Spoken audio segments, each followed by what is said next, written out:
Bonjour à toutes et à tous. Au plus proche des avant-gardes de son temps, Roman Jakobson est une des figures de proue de la linguistique structurale. De Moscou à Prague, puis New York, il laisse dans son sillage une œuvre aussi influente qu'éclectique. Né en 1896 à Moscou, Roman Jakobson se passionne très tôt pour l'étude des formes linguistiques et poétiques.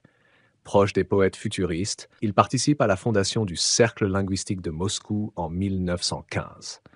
En 1920, il s'installe en Tchécoslovaquie, découvre les théories linguistiques de Ferdinand de Saussure, précurseur du structuralisme.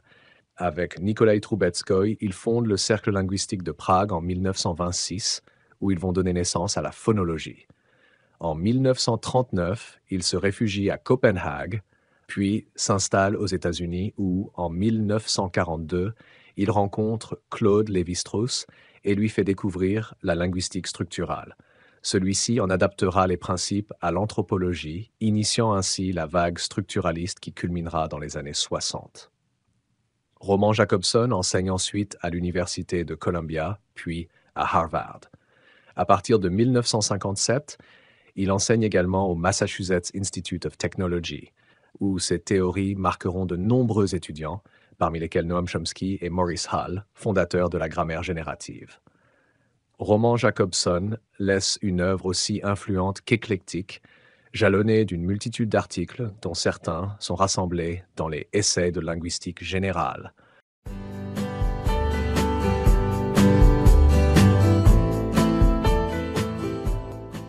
En 1963, paraît en français le premier tome des Essais de linguistique générale, recueil d'articles de Roman Jakobson. L'événement n'est pas des moindres. La France est alors en pleine vague structuraliste et Roman Jakobson en est la figure de proue. À l'origine, le structuralisme est issu de la linguistique, au début du XXe siècle. Ferdinand de Saussure révolutionne la linguistique en considérant que la langue n'est pas seulement le fruit des accidents de l'histoire, mais qu'elle est un véritable système, un ensemble cohérent et autonome de dépendances internes.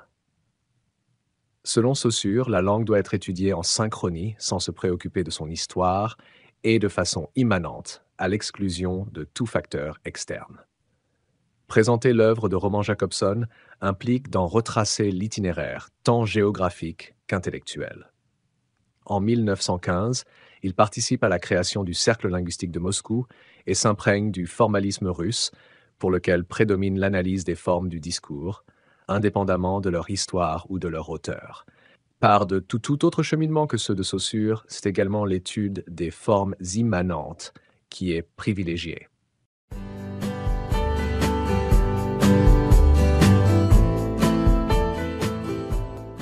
En 1926, il participe à la création du Cercle linguistique de Prague, aux côtés de son compatriote russe Nikolai Troubetskoy.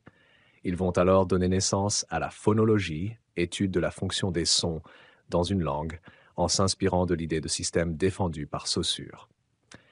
Après l'invasion de la Tchécoslovaquie par les nazis, Roman Jakobson se réfugie d'abord en Scandinavie, puis s'installe définitivement aux États-Unis. En 1942, à New York, il fait une rencontre cruciale, celle de l'anthropologue français Claude Lévi-Strauss, qui l'initie à la linguistique structurale. Ce dernier s'en inspirera pour fonder son anthropologie structurale, ouvrant la voie à l'extension du structuralisme au sein des sciences humaines. La carrière de Roman Jakobson comporte une multitude d'articles publiés dans diverses revues, allemandes, russes ou américaines. Une œuvre éparse et difficilement accessible, d'où la nécessité d'un recueil comme les Essais de linguistique générale. C'est le linguiste Nicolas Ruvet qui, avec le soutien de l'auteur, rassemble et traduit la série d'articles qui en compose le premier tome, suivi d'un deuxième en 1973. Ces deux volumes soulignent le parcours hétéroclite de Roman Jakobson et constituent une porte d'entrée sur plus de 30 années de recherche. S'il est impossible de saisir la totalité d'une œuvre aussi foisonnante, on peut toutefois en dégager quelques apports majeurs.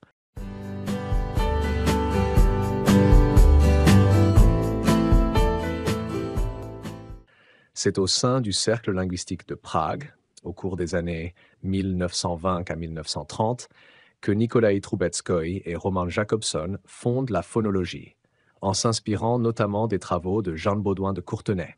Là où la phonétique s'applique à classifier des sons concrets, la phonologie s'intéresse à leur fonction dans le système abstrait de la langue. Elle a pour unité le phonème. Un son n'est un phonème que s'il joue un rôle distinctif dans une langue, s'il permet de distinguer un mot d'un autre. Mal n'est pas mal, pas n'est pas bas. Le procédé qui permet d'identifier les phonèmes s'appelle la commutation. Si le changement de son engendre un changement de sens, alors on a affaire à un phonème. La commutation intervient sur l'axe paradigmatique, mais il faut également prendre en compte l'axe syntagmatique, axe de la combinaison. Bon, mon, ton. C'est sur cet axe que s'opèrent les permutations, image, magie.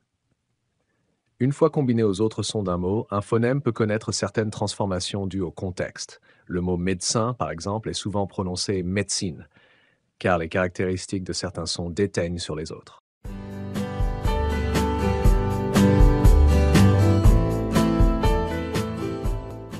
Le phonème est souvent considéré comme la plus petite unité du système phonologique d'une langue, l'atome irréductible. Mais Roman Jakobson va plus loin en décomposant le phonème en une série de traits distinctifs, constituants ultimes, qui distinguent les phonèmes les uns des autres. Les sons P et B, par exemple, ont les mêmes points d'articulation. Consonne bilabiale, les deux lèvres se touchent, mais diffèrent par leurs traits distinctifs. P est sourd, émis sans vibration de la gorge, tandis que B est sonore avec vibration. La langue est donc bien un système de relations différentielles, où les unités s'opposent les unes aux autres. L'efficacité des analyses phonologiques aptes à dégager des systèmes a donné une légitimité scientifique à la linguistique, mais elle a également fortement contribué à l'essor du structuralisme au sein des sciences humaines.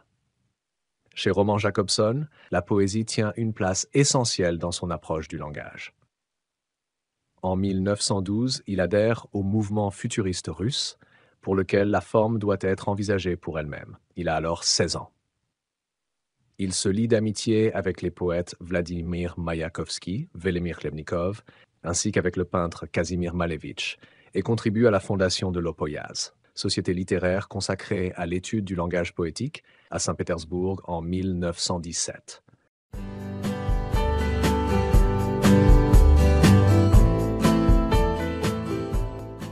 Avec les formalistes, il récuse la critique littéraire et veut constituer une véritable science des discours esthétiques.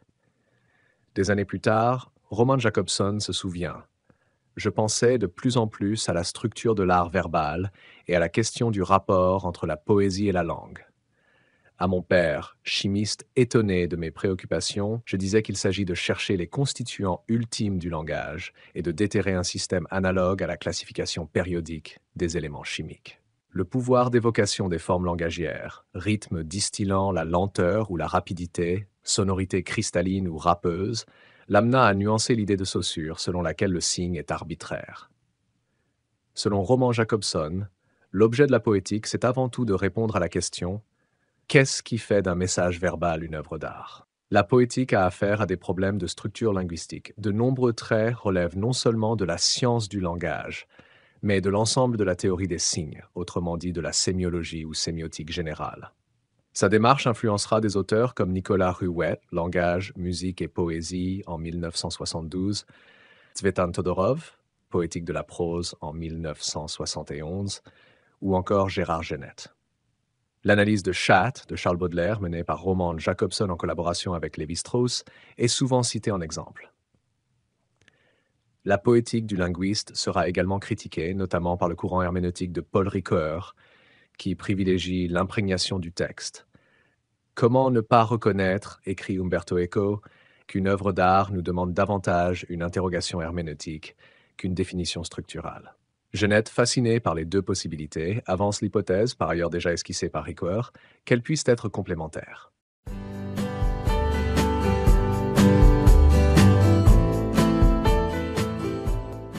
C'est un regard de linguiste que Roman Jakobson porte sur la pathologie du langage, et plus précisément sur sa déperdition, l'aphasie. Il ne prétend pas en éclairer le fonctionnement psychique ou neurologique, comme pour l'aphasie de Broca liée à des lésions du cerveau, mais cherche à comprendre quels sont les procédés linguistiques impliqués dans ces pathologies.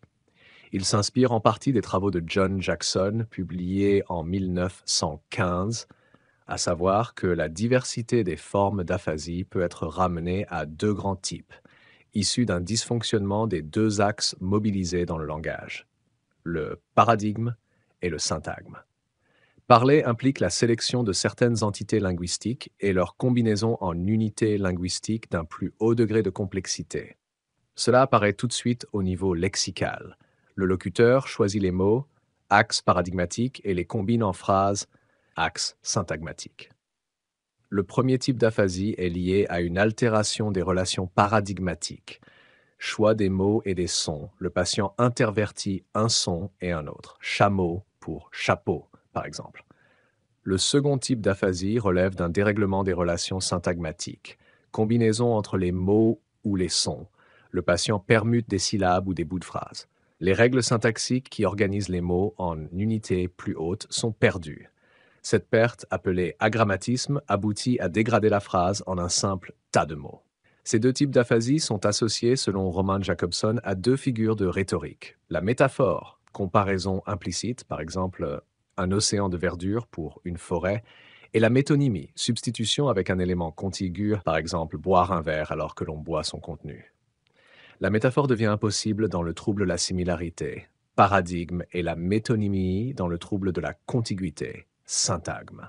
Les travaux de Roman Jakobson sur l'aphasie ont contribué au développement de la psycholinguistique qui, depuis, a connu un essor considérable.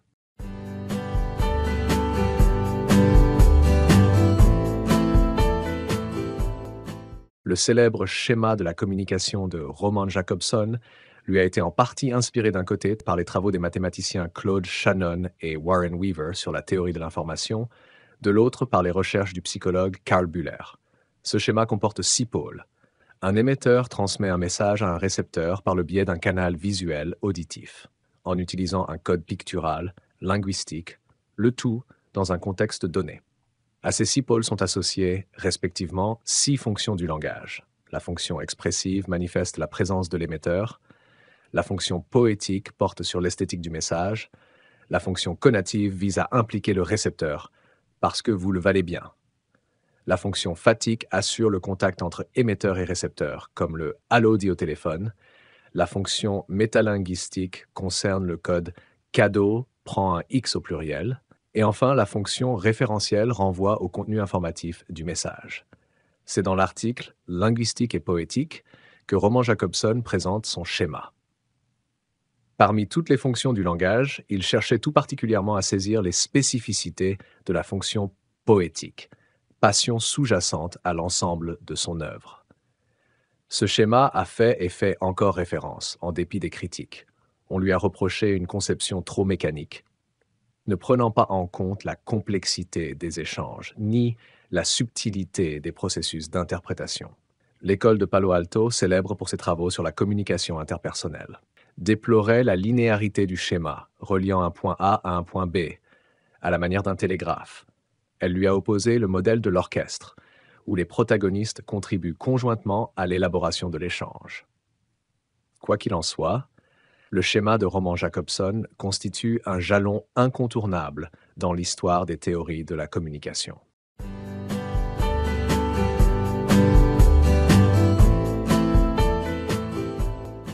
Roman Jakobson est un des initiateurs les plus influents du courant structuraliste.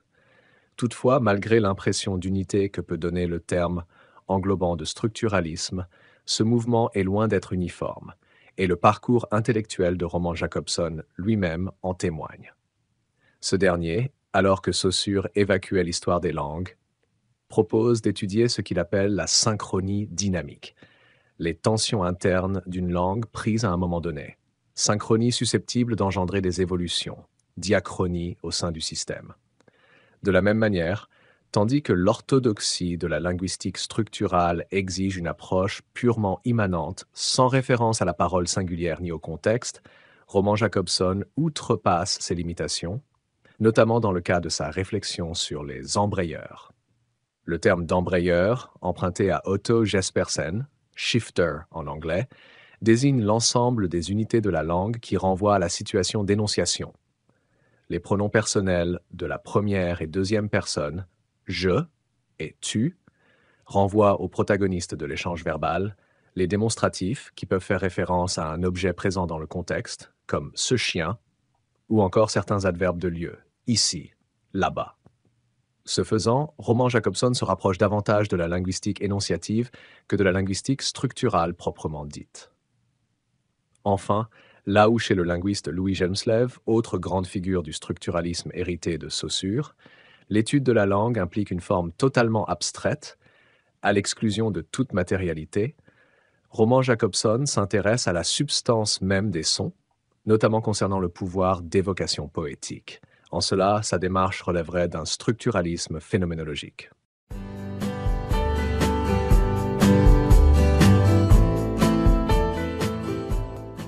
On a souvent opposé, parfois artificiellement, le structuralisme comme recherche de structures abstraites et la phénoménologie, qui appréhende la dimension vécue de l'expérience. Or, les divergences n'interdisent pas la complémentarité, et Roman Jakobson est lui-même imprégné par la phénoménologie d'Edmund Husserl, dont il suivait les séminaires à l'université de Moscou. Est-ce à dire qu'il se trouvait parfois à la lisière du structuralisme? Il s'agirait plutôt de souligner que ce dernier, malgré des dénominateurs communs puissants, n'est pas unique mais multiple, non seulement en linguistique, mais également dans les autres sciences humaines, comme le montre François Doss. Avec le modèle phonologique de Roman Jakobson, l'hypothèse de l'existence de structures et en filigrane le rêve d'universalité qui l'accompagne fit mouche dans d'autres disciplines, sans que l'on puisse pour autant présumer de la pertinence d'une telle démarche sur tous les objets d'étude auxquels elle pourrait être appliquée. Raymond de Boudon remarquait également que la notion de structure elle-même variait considérablement selon les auteurs et les disciplines. Le structuralisme initié par Roman Jakobson a ainsi connu de multiples déclinaisons, qu'il s'attache à la langue, à la société, Lévi-Strauss, ou au psychisme, Jacques Lacan. Noam Chomsky et Maurice Hall, fondateurs de la grammaire générative, eurent Roman Jakobson pour professeur. La notion de structure est très présente dans leur théorie, teintée d'universalité. Mais ils insistent sur la créativité langagière, issue de capacités innées, et non sur la notion de système, qu'ils jugent trop figée. Après une présence massive, voire écrasante, au milieu des années 60, le structuralisme a peu à peu cédé le terrain à d'autres approches. Mais, comme le rappelle Jean Piaget, il a représenté pour beaucoup un idéal ou des espoirs d'intelligibilité intrinsèque, un fabuleux potentiel d'élucidation que Roman Jakobson a diffusé au sein des sciences humaines.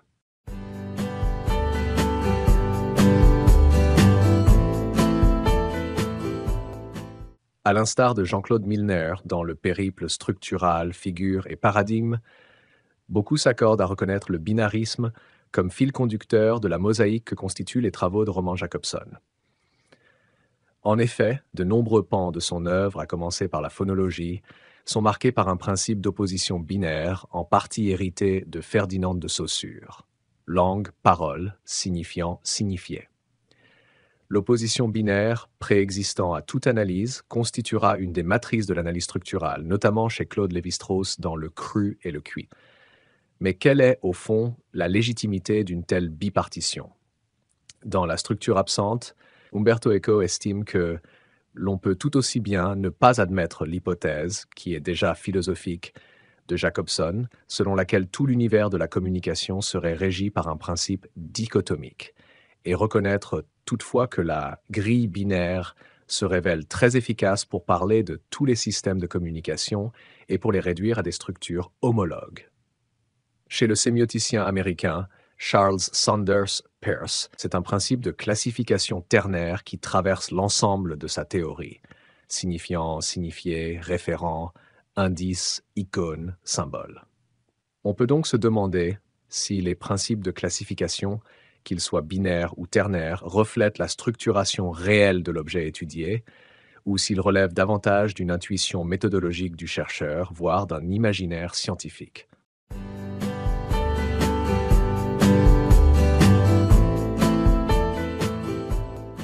Je vous remercie d'avoir suivi cette vidéo. N'oubliez pas de la partager sur vos réseaux, abonnez-vous pour m'encourager.